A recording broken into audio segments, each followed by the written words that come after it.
together. See it through. We got a friend in me. You got a friend in me. Some other folks might be a little bit smarter than I. Hi, how are you? Look, I have my friend Inez with me this morning. She is my kitty cat, one of my furry creatures. And over here, we have Mikey. He's another one of our furry creatures on our island. Everyone say, bye Inez, bye Mikey. We're going to set them down now. And this here is my daughter, little Miss Animal Whiz. She was on the picture in the beginning. She's on my island, so she wanted to help me. She wanted to show you her furry creature, which was Mikey. She takes care of the animals on our island, as I said. So I wanted everyone to see her. So everyone say, bye, Miss Maureen, little Animal Whiz, bye. Well, good morning. How are you today? I wanted to introduce the furry creatures for real. Yes. So you've met my Inez and Marilyn's Mikey. So the reason we introduced them to you today is because our theme today is pets. Do you have a pet? You might have a cat or dog. You might have a hamster. You might have a lizard. I know some of you have lizards. And you might have a snake. Or a rat. Or a mouse. Or a rabbit. I don't know. But we love our pets. They're like parts of our family. So my story today is about a pet. But we always do our homework first, don't we? And if you remember, last time we talked about how you're on your island and your friends and family are on other islands. And sometimes we communicate by phone. And sometimes we communicate by email. But we were going to write a letter. No cheating. There's no cheating. You can't do it by email. I won't stand for it. So, what you're going to do for your homework, or what you did, I should say, is that you were going to write a letter. So I did my homework. So here's my letter. It's all folded up. I'm going to open it up for you. It's very simply written. I wrote, dear friend, how are you? I am doing great. I miss spending time with you. Do you have a cat or dog to play with? I have both a cat and dog. You saw that, didn't you? I have a cat named Inez and a dog named Mikey. Talk to you soon, Miss Maureen. And then you're going to fold it up, put it in an envelope, and then, parents, can you help your kids address it and put a stamp on it? That'd be perfect. And then send it away in the mail. And hopefully then you'll get a letter back. And it's a fun way because then you go to the mailbox and yay, you have mail. It's so awesome. And in the long time ago, that's the only way people communicated before phones. Everyone say, what? That's crazy. Yes, you wouldn't believe the way it was way back then. So our story today is about a little boy who wants a dog, but his mother says no. He even goes to the point where there's a shopping list on the refrigerator that says, okay, we need milk and bread and apples and juice. And he writes in there, a dog. Like he doesn't think his mom's gonna see it. He tries to be sneaky, but she caught on. Yes, she caught on. So she didn't get it. So let's read the story, okay? The title of the story is Dogfish. Let's make sure you can see it without the glare. Dogfish. So look, it's a fish, little boy, and he's got a bone in his mouth. Yes, a bone. That's craziness. Why would a fish have a bone in his mouth? I don't know. I've never seen a fish with a bone in his mouth. We'll have to see. Okay, let's look and see. He's very sad because everyone has a dog. Except me, says the little boy. He's very sad. He thinks everybody has a dog except him. So I say to my mom, I need a dog. But my mom says, why do you need a dog when you have such a nice goldfish? Oh, she is always saying things like that. There's the shopping list, you remember? He tried to sneak it in there. Oh, he's a sneaky boy. Well, then I explain to my mom that a goldfish, he can't fetch sticks. Can you imagine throwing a stick at a goldfish flopping across the yard and chasing it? And I can't put a leash on him and go for walks on the sidewalk. Oh, I can't imagine. And he can't sit by my feet like I rest in my chair. And they never wag their tails.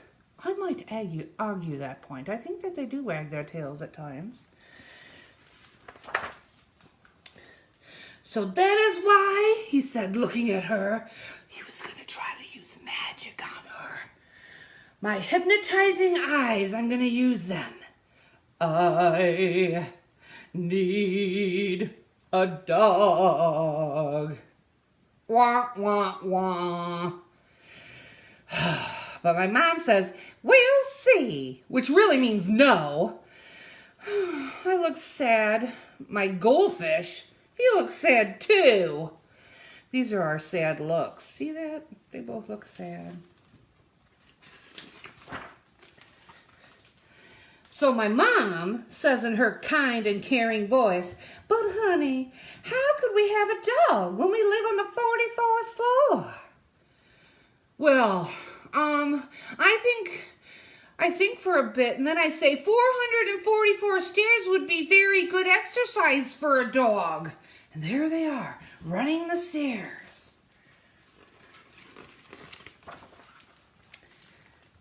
Then she says in her soothing and explaining voice, but sweetheart, wouldn't the dog be bored all day when I'm at work and you're in school? So I think a bit more. Well, maybe the dog could read the paper. Can dogs read? I didn't think so. I don't think dogs can read, but you know, he's trying so hard to get his mom to get him a dog. And my mom looks kind of irritated and sorrowful like this. She's getting tired of him begging for the dog. You know how moms get sometimes when you're begging.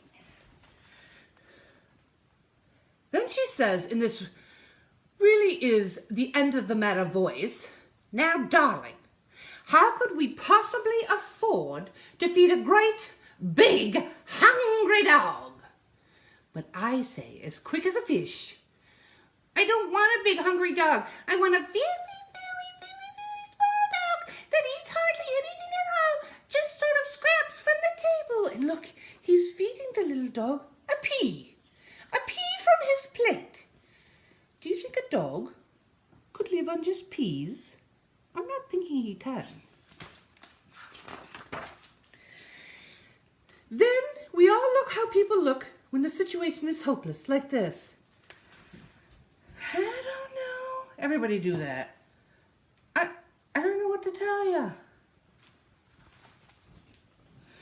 After a bit, my mom says, well, if you can't have what you want, you got to try to want what you have. She always says things like that.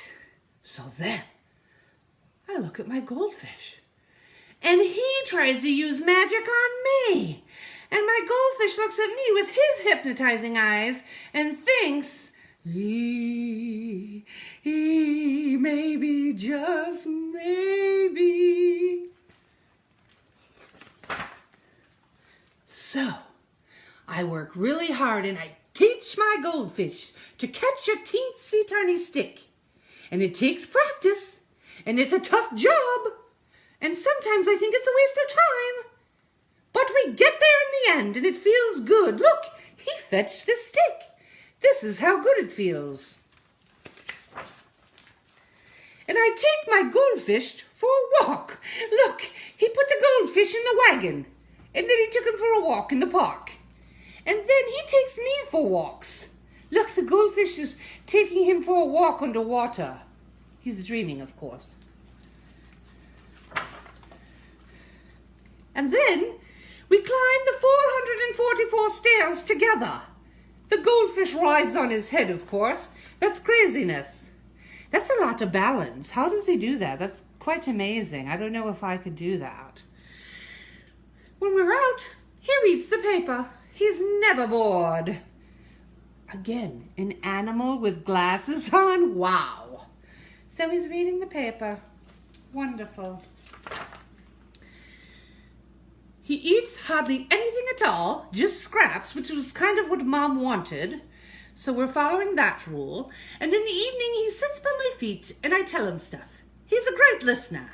So he is at his feet. He's just still in his bowl. He can even wag his tail to say, I love you. He's not just a goldfish. He's a dogfish. So now, when I see everyone with their ordinary, plain kinds of dogs, I say, why would I need a dog when I have the best goldfish in the world? I like saying that.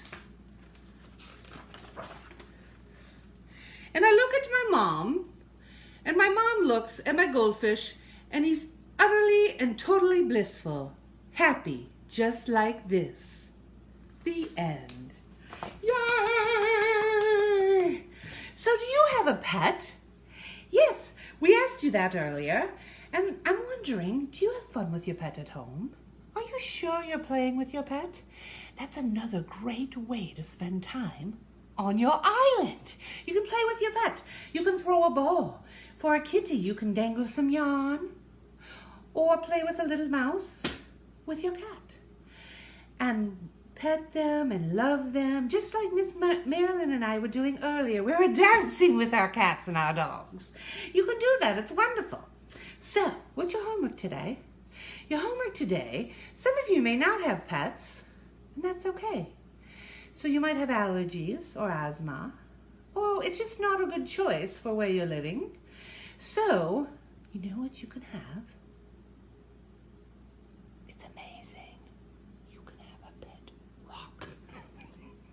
Yes, you can have a pet rock. So I went out in my yard. You have to go in your yard and do a rock hunt. And I picked a very special rock. So what I'm going to do is take my rock and I'm going to paint it and draw eyeballs on it. And I'm going to name it.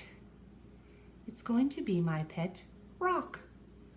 And I can take it with me anywhere I want to on my island.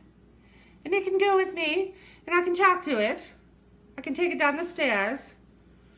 And, you know, take it for walks if I want to. And, you know, just many things the dogfish did. So that's what I want you to do. So your homework is going to be to make a pet rock. Oh my gosh. Have so much fun with it. Make a pet rock and have fun painting and drawing eyeballs. Maybe he has more than 2 eyeballs. Maybe he's a crazy alien pet. I don't know. But have fun, and I'll see you soon. Bye.